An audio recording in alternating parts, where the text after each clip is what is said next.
Hi guys, good morning guys. Magluluto tayo ng breakfast ng kubos style Qatari. Ayan guys, oh. Ayan guys, oh. Babaliktadin ko na, gagawa na ako ng kubos. Ganito guys ang kubos, oh. Kubos kung tawagin sa ibang bansa. Ako guys ay noon ay nagkakatar ay hindi lang ako sineswerte, kaya ako nagbalik ng Pinas. Kaya ako may alam kung paano gumawa ng pagkain ng Arabic. Ito guys ay kubos kung tawagin. Salang mo lang sa mainit na kawali. Wala lahat mantika, wala. Gayaan lang, simple. Ayan guys, number 1. Ito yung unang haon. Oh. Ito yun guys. Tapos maglagay na ulit. Panibago. Ayan guys, oh. Adilim.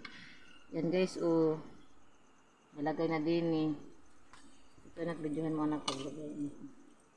Ganunin mo lang yan guys. Palapad ng palapad. Ganun. Hanggat ay na ano sa kawali. Na forma siyang bilog.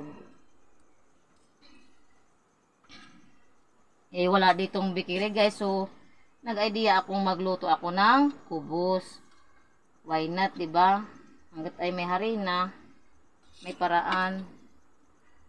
Naisip ko guys, ay siya nga, gagawin ko pala yung experience ko sa ibang bansa. So, tipid siya guys, walang mantika. Ingredients niya ay asin lang. Wala guys, ganyan lang, very simple. Naangat na siya guys, wala siyang pampasa, pero very easy guys. Putol ang video mo anak guys. Very easy guys, ganun lang guys. Ngayon ko lang naisipan to guys ay antay kami ng pandesal, magtitinday wala. So magawa na lang kami ng paraan na para kami makakain. Ganyan siya guys, oh. Ganyan siya guys.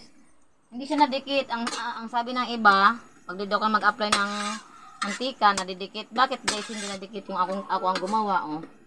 Wala guys, yan ang tawagin ay kubos sa Qatari. Sa lahat ng Middle East guys, basta kay Middle East, ganito ang pagkain ng mga ibang bansa. Mga Arabiana, Qatari, ganun.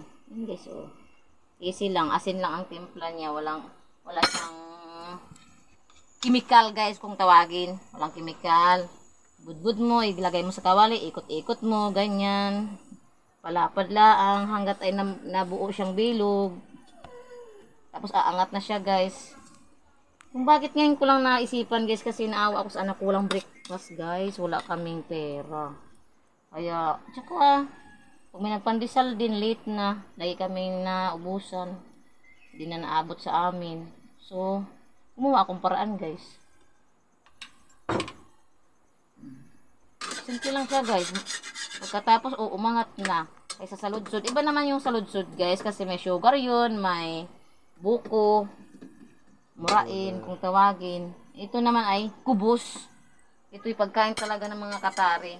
Yan guys, tikman na ni Aling Emily. Tikman ko na guys. Bango. Yummy. Igayaan sa ano. Masarap pala guys pag simple lang. Asin lang. Unting asin. Subukan ko yung anak ko guys. Yan ang bunso ko guys.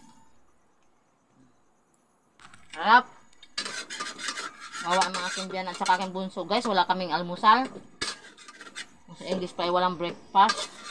Yan guys, brown na siya. Nice. Yummy. Very simple. Kala ng anak ko ay didikit. Mama, didikit yan. Kala niya guys, kasi wala daw ako ina-apply na mantika. Hindi alam ni anak ay ako'y maalam magluto ng kubos kasi ako'y galing ng Qatar. Kaya alam ko guys kung paano dumiskarte sa buhay. Ikot-ikot mo lang sa kawali.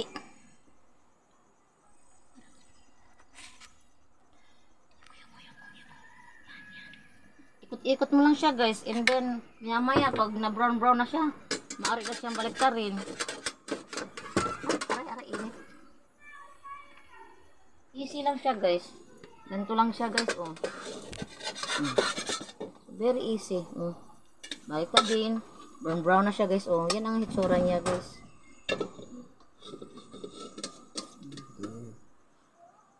Diba guys? Alam na ng anak ko, ay masarap pala mama, sabi niya.